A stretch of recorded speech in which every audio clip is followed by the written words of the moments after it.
Thank you so much for being here today. We are so excited to announce 3 incredibly transformative climate policies being introduced.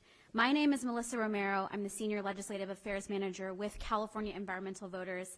And EnviroVoters is so proud to stand here today with our friends and allies in the legislature and in the climate movement to announce the introduction of 3 transformative climate bills.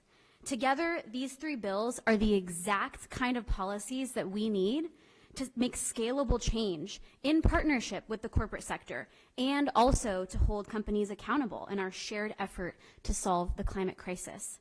California Environmental Voters is proud to be here in support of all 3 bills being introduced today, and especially want to talk about SB 253, which EnviroVoters is a co-sponsor of, the Climate Corporate Accountability Act. This is a critical bill in our fight for climate justice and in highlighting the need for corporate leaders to prove that companies can and should be part of the solution, and the need to hold corporations accountable to their outsized impact and responsibility to do so. SB 253 closes a critical information gap that exists as a result of a lack of mandatory data collection and reporting requirements of comprehensive greenhouse gas emissions reporting from the largest corporations who have an outsized impact and an outsized responsibility to be part of the solution.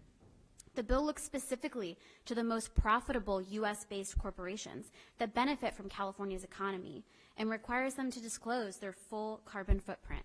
That is Scope 1 emissions, direct emissions, Scope 2 emissions, indirect emissions, and Scope 3 emissions, value chain emissions.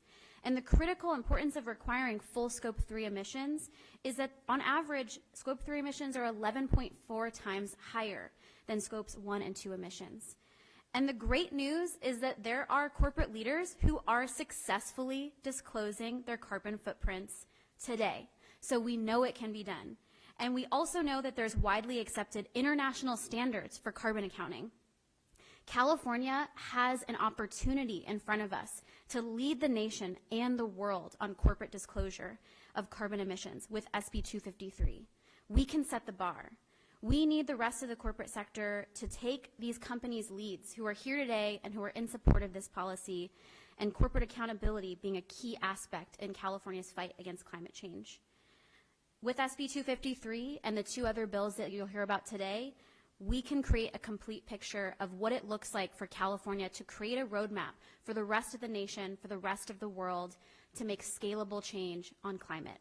And I want to introduce next Senator Scott Wiener. Thank you, Melissa, and I want to thank Cal EnviroVoters for your incredible leadership here in the Capitol and statewide on so many climate issues. I want to thank everyone for joining us today as we introduce a bold package of bills to improve transparency and accountability and to make sure that corporations are aligned with our need for climate action, that we're all working together instead of at cross purposes. I also want to really thank my colleagues, Senator Lena Gonzalez and Senator Henry Stern. We, along with a few other senators, have been talking for more than a year now about what we can do to really start moving the dial here in California, and particularly around transparency and sustainability goals, and making sure that our state and our business community are putting their money where all of our mouths are, which is in a direction of climate action. And you will hear from my colleagues about their really important bills, and we're all in this together and supporting each other's bills. And I'm very excited about what we're doing today. We know that in this arena around sustainability and corporate sustainability and transparency in particular, we are seeing in red states Republican attorneys general, as well as the Republican new leadership of the House of Representatives, making clear that they want to try to force major corporations to continue polluting. Can you even imagine that I just said those words? That there are elected officials in this country who not only are not supporting climate action, but are literally threatening to sue corporations, investigate them, call them in for hearings to embarrass them, because those corporations are saying we want to be more sustainable. the red states and these Republicans are trying to force corporations to pollute more. We need to go in the opposite direction in California and make clear that we want corporations to pollute less, and that we know there are corporations that want to do the right thing, and we want to support them and be there arm in arm with them to grow this movement. So specifically, the bill that I am leading on is Senate Bill 253, which will require large corporations with $1 billion or more in annual revenue to disclose their entire carbon footprint, including from their supply chain, as you just heard from Melissa Romero. If this sounds familiar, it's because this is a very similar bill, almost exactly the same as Senate Bill 260, which last year I authored, and we were able to pass through the Senate, and we got it all the way to the Assembly floor, where it literally died one vote short, with 40 votes on the Assembly floor. So we came so close, and our coalition is even bigger and stronger this year, and we know that we can get this important legislation passed. We know that our fight against corporate greenwashing, and specifically when corporations market themselves as green when they are not, and this transparency will help cut down on that by forcing corporations to say what their carbon footprint is, which will give them a huge incentive to reduce their carbon footprint so that they can continue with that marketing in an accurate way. Because corporations who are green, we want them to be able to market themselves accurately as green. So this will be transformative. It is consistent with what the Biden administration is advocating. The administration is working hard to try to increase transparency. In addition, at the UN COP27 conference in Egypt, which Senators Gonzalez and Stern both attended, there was an emphasis on anti-corporate greenwashing. So this is very consistent with where the environmental movement is going and where progressive governments are going. There are countries in Europe that already do this to one degree or another. There are major corporations that are already doing what this bill requires. And so we will certainly hear from some corporations, oh, we can't do this, it's not feasible. We know that that is false because there are big corporations that are already doing it. We also know that last year there were major corporations like Kaiser and Salesforce and Patagonia, et cetera, that supported the Inflation Reduction Act, which raised corporate taxes to help fund aggressive climate programs. And so we know that corporate America, at least some aspects of it, are already there, are willing to advocate for policies that maybe 5 years ago we wouldn't have seen. We know that there are corporate leaders in this state and this country who believe in climate action, and so we are very excited about the prospects for SB 253 and growing our continued diverse coalition behind this bill. Next, I want to ask up my colleague, Senator Lina Gonzalez, to talk about her bill, SB 252. Well, I too want to say thank you so much to many of the advocates that have been working so very hard, far longer than I've been a senator in these last 4 years. Many thanks, of course, to Enviro Voters, many thanks to Fossil Free California, Youth versus Apocalypse, California Faculty Association, and so many more that know that we have no more time to waste. The problem is here in California, and we know what the problem is. We've been seeing the reports. We've been feeling it every single day in California. We've dealt with hotter temperatures. We've dealt with flooding, and of course dealt with nearly 7,000 wildfires last year, in addition to nearly 2 million Californians that are living near oil well drilling now that is affecting their health. We have no more time to waste. All the while, our largest oil and gas industry CEOs and executives have been making nearly $200 billion. Chevron, Shell, BP, Total Energies, Exxon, $190 billion just last year. On the backs of the most hardworking Californians, and mostly Californians that are of lower income. Again, we have no time to waste, so this is why, in addition to these SB 253, I have authored SB 252. This was actually SB 1173 last year that also did not get, got through the Senate with 21 votes, did not get a hearing in the Assembly, unfortunately. But I'm hopeful that this year, this year with a new makeup in the Assembly, with more on a coalition, and with more emphasis on this crisis, that we can actually get this done, because it's needed to be done. So as we know, we've talked about the problem, right? Like any business case study, you talk about the problem and what is the solution? The problem is also that in addition to these wildfires and extreme events, $11 billion of our pension funds, both in CalPERS and CalSTRS, is being invested in these very fossil fuel industries, the ones that are exacerbating the problem here in our state, exacerbating poor outcomes in health, and just giving us a harder time to just exist here as Californians are seeing higher prices at the gas pump and seeing higher prices in their own homes. It's been really, really difficult. So with this, SB 252 says one thing: we need to put divestment on the table. We need to ensure that this $11 billion is not being invested in our very detriment.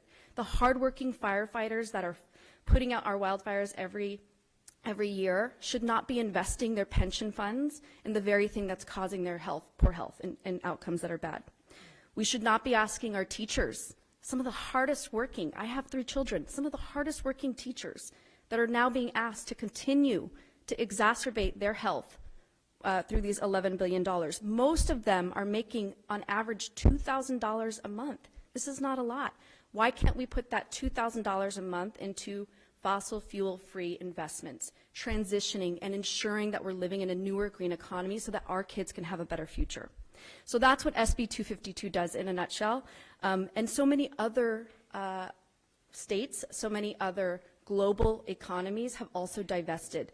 Over $200 billion across the globe has been invested recently in under 2 years, and somehow CalPERS and CalSTRS tells us that we can't do it within a 7-year time frame. It's not fair. So I will continue to push on this issue of divestment, along with the coalition that we've built together of hardworking Californians that need to see us change. In addition to my colleagues, Senator Stern and Senator Wiener, who have been staunch allies of this incredible transparency in this incredible space of a new green economy and climate finance as the priority. So with that, I'll turn it over to my colleague from Los Angeles, Senator Stern. Well, thank you, Senator Gonzalez. It's an honor to be with you all this morning. There were a lot of successes in our climate action here in Sacramento last year, and there was a lot to celebrate and be proud of. But the 3 bills and the movement that we're here pushing today is what was left behind last session. This is unfinished business here in the state of California. They often ask on these commercials, you'll see, what's in your wallet? Well, the fact is, in California, we don't really know when it comes to fossil fuel investments what's in our wallet. But there's a lot of investment in the fossil fuel industry. There's a lot of questions that we don't know the answers to.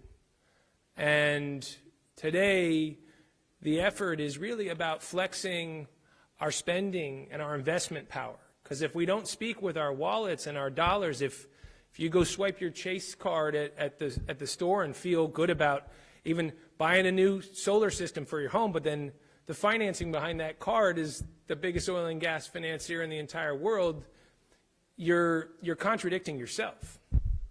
And so today's really about having an honest conversation about where the dollars go, both public dollars and corporate dollars.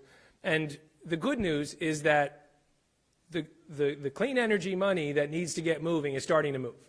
Last year, we saw finally clean energy investment match what global fossil fuel investment was. We had about $1.1 trillion go into decarbonization, and about $1.1 trillion globally went into fossil fuel investment. The International Energy Agency says we need about $3 trillion a year. That's a T. If we're going to start moving the needle and avoid the worst effects of climate change. And so, PR campaigns and incrementalism is not going to work. This is about shifting capital, and us as the 4th or the 5th largest economy in the world, depending on the day, if we can put our financial power to bear and really leverage it and take the leaders in this state, the corporate partners, some of which my colleagues mentioned, the sales forces out there, and see what Silicon Valley will do maybe during not so good of times, not just when times are good, but when there are cuts. Are we going to cut our climate budgets? Are we going to stop these investments? Or are we going to double down? So our legislation builds on what was SB 449 last year. and we're going to take it over the line. The bill is literally sitting right there. There's a yellow jacket. So I'll give you all a bill number in a second here.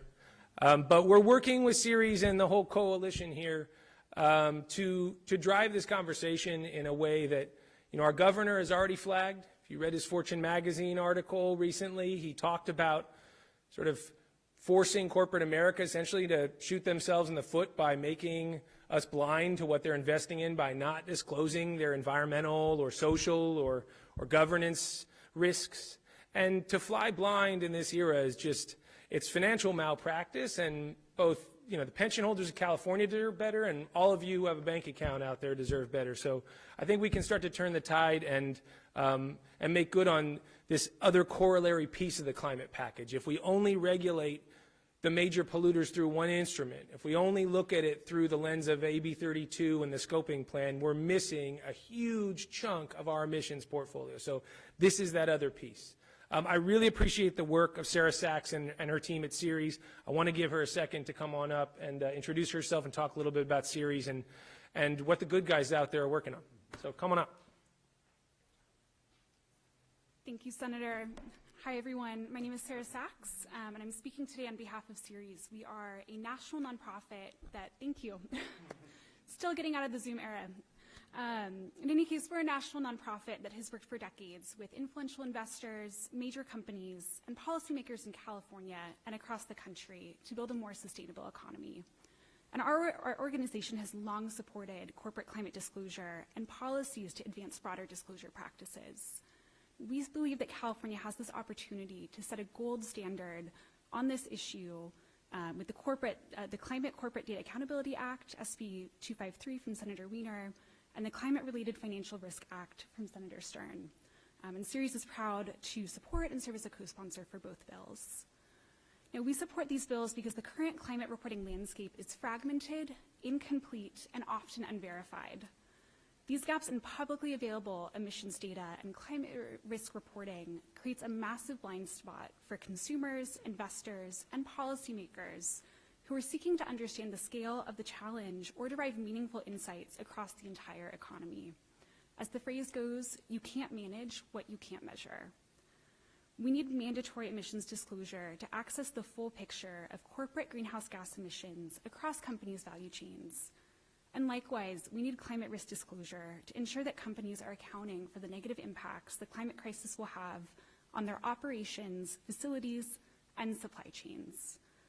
And as you heard from the senators, one thing that has happened and changed in recent years is that we are also now seeing more and more support for these policies from leading companies themselves. And these companies and many of their peers understand that climate change poses a significant risk to their long-term economic success, impacts the health and the livelihood of the communities in which they operate and live, and disrupts the value chains on which they rely. They also understand that reporting their emissions data and climate risk information in a consistent and standardized format that all companies must follow will represent a competitive edge with consumers and investors.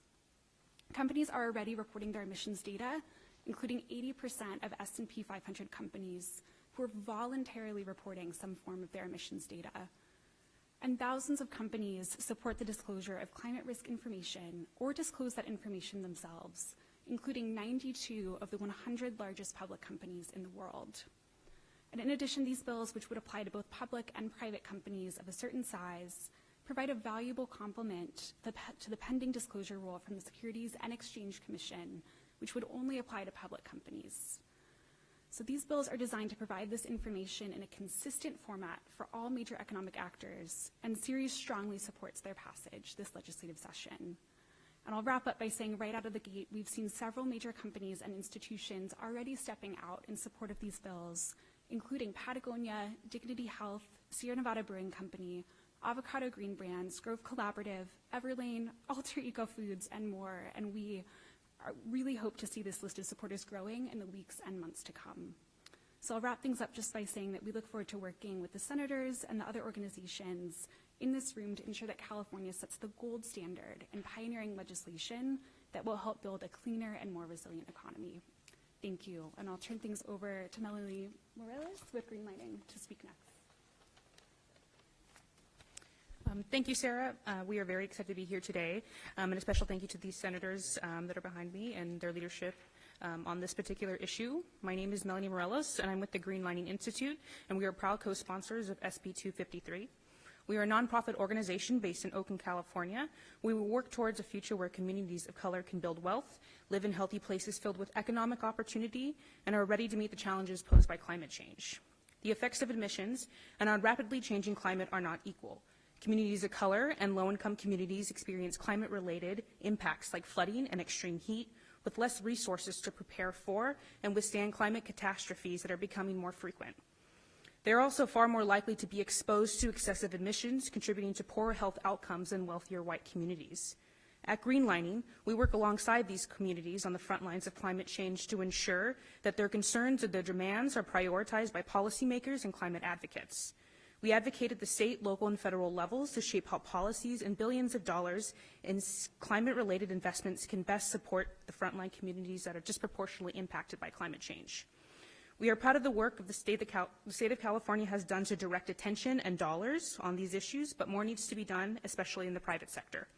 Creating solutions to climate change for communities of color requires unlocking the potential of the private sector to drive meaningful change, as well as holding institutions accountable for their impact on the climate.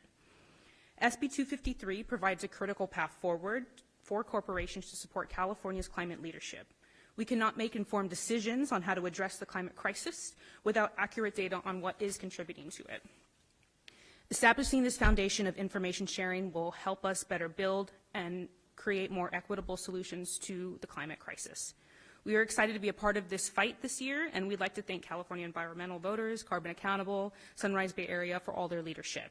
Lastly, we look forward to working with the legislature and the governor's administration to pass SB 253 as we remain a national leader in the fight against climate change. Thank you. And I will pass it over to Miguel from Fossil Free California.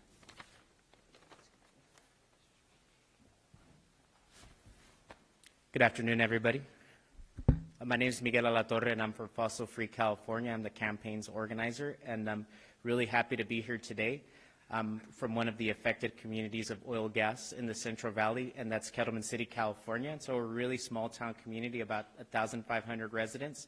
And this bill is really important to help protect the health of my community, because we're overburdened by so many issues, not just oil and gas, but it's a really beautiful thing to know that our leaders are helping us in divesting the funds that are helping poison communities all around the Central Valley. And so I'm also connected to people who are in the Kern County area, and Kern County in California has a lot of battles against oil and gas. And so this is a really positive step in helping change the lives of so many community members, especially when you're from a place where I'm from. You go around to your neighbors and the people that you know, and you know that all of them have asthma. Some have cancer and other kinds of diseases that have something to do with the climate change. And so I'm really happy to be standing here today as a part of the co-sponsors to a bill that's going to help keep communities from being poisoned, because even the kids are asking their teachers to help divest from fossil fuels.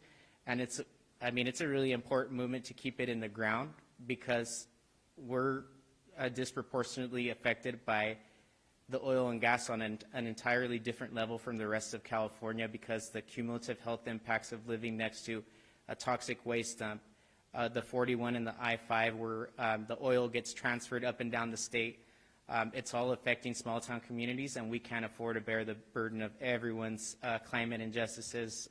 So it's really great to be standing here today with everyone to celebrate SB 252, and I'm really thankful for Senator Gonzalez for your help on keeping my community safe, because it's something that we've been needing for a long time. And so this is a great positive step, and I'm really happy to be here. So thank you, everybody.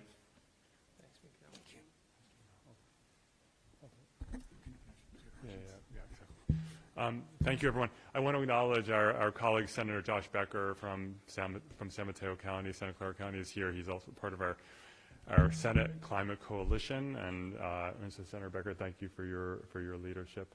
Are there any questions from the press for any of the speakers? Senator Wiener, Chamber was an opponent last year, No. and I asked them for a statement in response to today's announcement.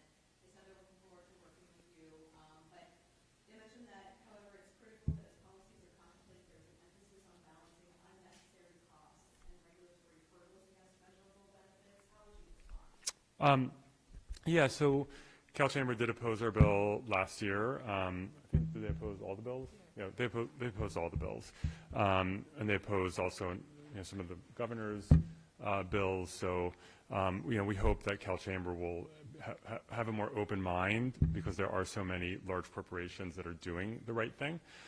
We did work with Cal Chamber last year to make sure that the bill was as implementable as possible. And we made amendments to the bill because they had, some of their feedback was, I didn't agree with, but they had some implementation feedback that was reasonable, and so we made amendments working with them. We always have an open door, but we're not going to gut the bill, and the bill needs to have full transparency for major corporations doing business in California, and I hope that Cal Chamber will come around because this is a good bill.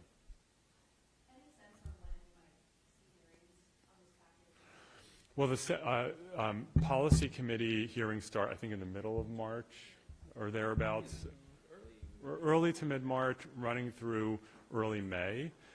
So sometime in March or April, I think we'll start getting hearings on the bill. I also do want to note that for all of these bills, we have a lot of new members. So we have a lot of work to do there, but some amazing climate champions who have come into the legislature, including a new chair for the committee that refused to hear Senator Gonzalez's bill last year. So we think it's a new day for these issues. Senator, just to make sure I got the notes down correctly, SB 253, was it the car corporations who earned, was it more than $1 billion? Who do corporations doing business in California with gross revenue of $1 billion or more. So it's not only California corporations, it's anyone doing business here.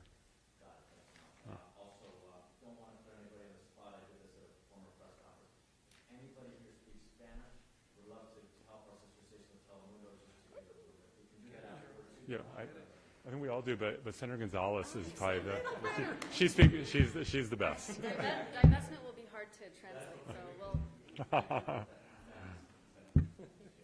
Yeah. Senator, what would you say to those that might say a bill like this will force corporations in states like Texas where they don't have these? Yeah. So with SB 253, to be clear, is they're in the bill if they do business in California. It doesn't matter if they're headquartered in Texas or here. So if someone decides to pull a scam like Elon Musk and pretend to move to Texas, even though he really didn't move to Texas but reincorporates there, Tesla is still covered by this bill. And so it doesn't matter, as long as if they want to give up the entire California market, which I guarantee they're not going to do, it's too many people, then they're covered by the bill. So the whole issue of being a California company versus not a California company is irrelevant to SB 253.